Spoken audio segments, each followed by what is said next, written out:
So in the last 6 months, I've seen this Ilfocolor film stock popping up more and more with photographers worldwide shooting it. It has sleek packaging, donning the Ilford name, but yet it's a color negative film. Obviously right away I was confused because that's a bit of a misleading title for a film that seemingly came out of nowhere. If this truly was a new color film stock, would it not be getting the same treatment as these new Phoenix films? Certainly, it certainly would. So the question brings itself up is, what is this film? Well, the answer to that is it's not really a Ilford or even Harman product at all. Instead, it's from the German Ilford company, not the UK one, the one that makes all the black and white film, and really the only thing they share in common is the Ilford name. Man, no wonder why people have such a hard time getting into film photography. This shit is downright confusing. But that's why I'm here to help, so make sure you guys subscribe and like to stay tuned with the news, and helps me out more than you guys know. Now, not to get too in the weeds and kind of derail part of this video, but Ilford has a whole history section on the website that I found to be quite interesting, albeit a bit confusing, not knowing the context of some of these companies, but I'll link that below if you're interested in the description. The long and short, it gets pretty complicated and political, but they end up selling their name and shares off many times over throughout their history. Great historical business moves. Who am I kidding? I edit videos in my room. I would have never survived the days of monocles, three-piece suits, and motherfuckers saying, hey, see? So if it's not made by Ilford and not made by Harman, then that means it's not actually an original color film, which is correct. It's most likely one of Wolfen's color film stocks, more than likely being their NC 500 film, which I shot years and years ago and honestly didn't love, but seeing other images online from NC 500, it looks pretty solid, albeit pretty desaturated, but solid nonetheless. Excited to give the film a test, I decided to take a jaunt up to the Colorado Rockies. And no, not the putrid baseball team. I planned on camping with some friends up in the heart of the Rockies, but after some internal mental deliberation, I selfishly packed up my shit and drove about an hour south near the dunes and stealth camped until the next morning. From here, I made my way to the Great Sand Dunes National Park, which is one of my favorite places in the US. Keep in mind, I was recovering from a broken leg, so hiking up these massive sand titans was surprisingly difficult, but mama didn't raise no bitch.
So I made it pretty far up here.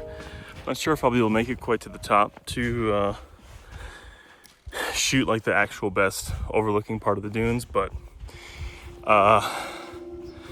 yeah, I think it's been good so far. Thankfully my leg has been holding up, but with the super steep parts, we shall see. So here we go.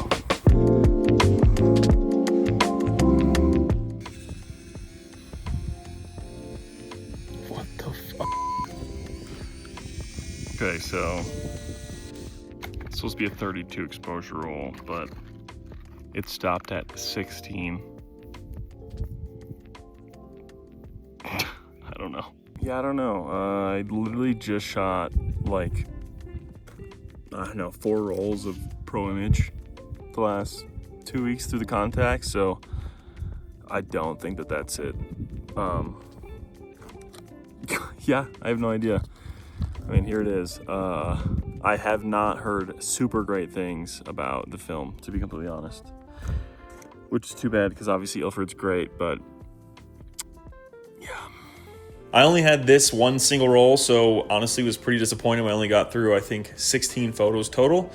So I just ended up shooting my Mamiya 7 with some lucky black and white film in preparation for the lucky color film coming out here soon. Sadly, this adventure was pretty short-lived, and I made my way back to the car to load up film for a different video and to head to a different location. However, I do like the limited photos that I did get from that day. The film definitely has quite a bit of a muted quality to it, which I did bump up the saturation and post a bit. One thing I did notice is that it is significantly more grainy than Kodak's professional line of film, or even compared to something like Kodak Gold on 35. Also, the dynamic range isn't crazy, and with some of these more brightly lit dynamic scenes, you can tell the shadows are a bit muddy and grainy, and the highlights are a bit blown out, but thankfully nothing crazy. I did some research into what others have gotten from this film stock online and was pretty impressed with the results I've seen, both in terms of portraits of people with various skin tones and other lifestyle and landscape photography. I did notice, as with Wolfen in general, it tends to run a bit cool in color tones, so keep that in mind when you're selecting your film for the day. Now, if you're like me, you're probably wondering, when would I ever shoot this film, especially if I can get NC 500 in its place, potentially for cheaper? Well, that's a good question. In some cases, Wolfen NC may not be available and Ilfocolor is. I know that's kind of the case here in the US, it seems. Especially in the case if you're exclusively purchasing film in person at camera stores, then I can see it making sense if you like to experiment with different film stocks. You're definitely getting better quality from these rolled canisters compared to super small companies that are hand rolling the same Wolfen color film. So that's something to think about as well. It also comes in rolls of 24 and 36, so you can tell that they actually are doing some decently high quality respooling. Otherwise, the question asks, would I shoot this again? And honestly, at this point, unless I was experimenting or, making a video for you guys, if I was going to try to make some serious work, probably not. Now, that's not to say there's no use case for it. Like I said, if you like experimenting, if you like this more washed out tone, then certainly by all means purchase the film stock, try it out, come to your own conclusion. But for me, who I feel like is shooting portraits, lifestyles, and landscapes, which tends to like more punchy, saturated colors, I just don't really see myself picking this back up again. And to put it bluntly, it seems like a bit of a ripoff using the Ilford name to lead the charge, but what do I know? To me, if you're paying that price, I'd rather just shoot normal Kodak film and not even buy this. Now, it does come in a 3-pack, but it's not really that much more economical. So if they can make a 5-film Pro Pack that actually rivals the price of other Pro Packs, then I think we can start talking. With that being said, I do have some sort of cognitive dissonance with this because while on one hand, I think getting any film is good, whether it be respooled, repackaged, whatever, it's probably catering to a part of the world that is not getting the same film for the price it's at in other parts of the world.